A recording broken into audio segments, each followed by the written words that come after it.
Bonjour, la droite regarde avec les délectations les crispations que provoque dans la majorité le retour de Gérard Collomb à Lyon. Peut-elle espérer en tirer profit? Stéphane Guillan, le président des élus LR et apparenté à la ville de Lyon, est notre invité aujourd'hui. Bonjour. Bonjour. Alors, avec ce retour rapide de Gérard Collomb à Lyon, vous vous frottez les mains en vous disant qu'une éventuelle division de la majorité peut vous permettre de tirer les marrons du feu? Il y a un petit moment que la division de la majorité est une réalité. Je crois que le retour de Gérard Collomb ne l'a qu'exacerbé ou mis en évidence.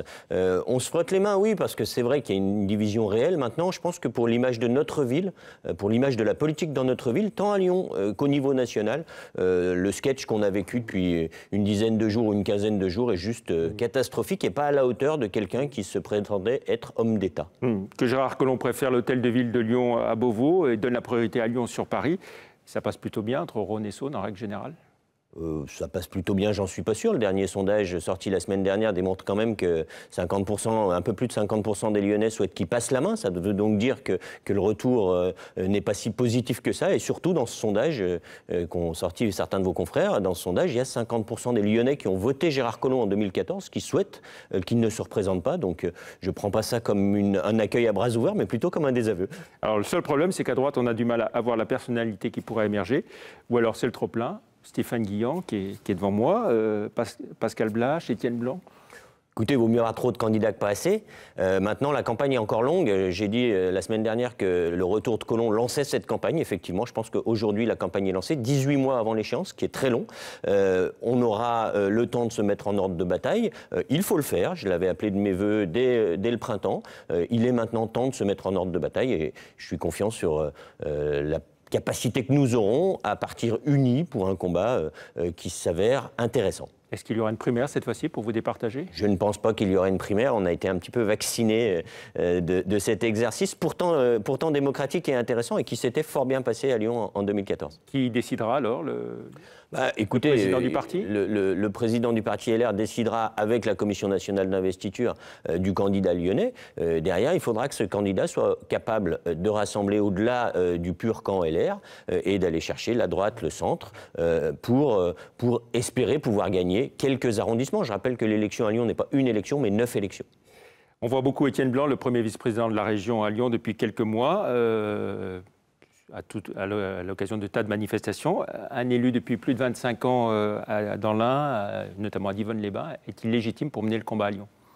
Je dirais pourquoi pas. À un moment, ce qui compte, c'est pas de savoir où on a été élu et quel était le parcours avant, c'est de savoir quelle énergie on est capable d'amener, quelle nouveauté on est capable d'amener dans une ville. Je disais que le problème de... C'est que les parachutages, ça passe pas très bien à Lyon en règle générale. Je sais pas. Effectivement, on a une très mauvaise expérience avec Dominique Perben il y a une dizaine d'années. Maintenant, je pense que la problématique de la campagne de 2008 était bien au-delà du parachutage et que la mayonnaise n'a pas pris avec les Lyonnais. Maintenant, ce que je dis, c'est qu'à un moment, il faut être capable d'amener un nouveau souffle. J'ai souvent dit que ce qui était important, c'était le projet qu'on était capable de porter pour les Lyonnais. Après, qui le portera, qui l'incarnera, je pense que ce sera forcément une équipe. Étienne Blanc peut en faire partie. Ça se décidera dans les mois qui viennent.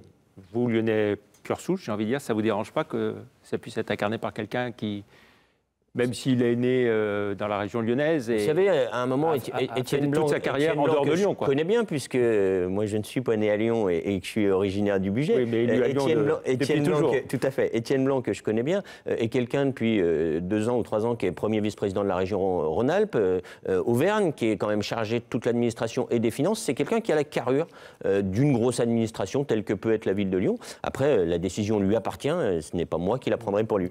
Est-ce que vous avez des reproches majeurs à faire sur la politique conduite à la ville de Lyon et à la métropole? Oui, il y a énormément de choses qui ne sont pas faites. Je rappelle très souvent que Gérard Collomb avait promis le tronçon ouest du périphérique, qu'on appelle aujourd'hui Anneau des Sciences, en 2001. Il l'avait promis, fini pour 2008. Alors, si on rentre dans le détail, enterré, gratuit, ça, c'est les détails. Il l'avait promis pour 2008. On est en 2018, rien n'est fait. Au mieux, on l'aura en 2030. Ça a des conséquences. On voit qu'aujourd'hui, on a une ville qui est totalement embouteillée, qui est totalement congestionnée. Sur le plan économique, les choses se passent plutôt bien. Peut-être, mais c'est un problème. L'entreprise se porte bien, il y a des investissements. C'est un problème. Cette congestion lyonnaise a des impacts économiques aussi. Elle a aussi des impacts de santé publique. Aujourd'hui, ce n'est pas le seul problème des automobilistes. C'est aussi le problème de tous les Lyonnais qui subissent une pollution qui est à un niveau trop élevé. Alors, il y a des élections internes chez les Républicains ce week-end, le week-end qui vient. Pas de suspense dans le Rhône. Alexandre Vincendet et Patrice Verchères se sont mis d'accord? Peu de suspense dans le Rhône, effectivement, puisqu'il n'y a qu'un candidat à la présidence, Alexandre Vincendet.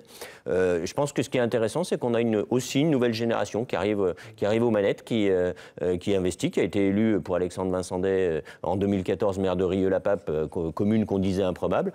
Pour Patrice, député depuis une dizaine d'années. C'est intéressant d'avoir des nouveaux visages qui vont donner et poursuivre le travail qu'ont entamé il y a une dizaine d'années déjà Philippe Cochet et Michel Forissier. Et pour les jeunes LR, vous avez une préférence entre Oran Réagnan et Charles-Henri Aloncle? Alors, je ne vous cache pas que je ne me suis pas franchement posé la question, puisque je suis loin de ça. Je crois que les jeunes sont capables de prendre leurs responsabilités aussi, et que je sais que la campagne est un petit peu animée, mais c'est normal dans une campagne de jeunes, et que le meilleur gagne. Oui, il y en a qui reprochent, oui, à Oran Réagnan d'utiliser un peu trop facilement les fichiers, c'est ça? Je n'ai pas, honnêtement, le favori de ça. Vous savez, dans une campagne interne, il y a toujours des petits remous, c'est intéressant, mais que le meilleur gagne, et je suis sûr que ça se passera bien après et qu'ils sauront s'unir pour faire gagner notre famille politique. Merci Stéphane Guillan d'être venu dans l'invité de la rédaction. Très bonne journée, merci, au revoir. Merci.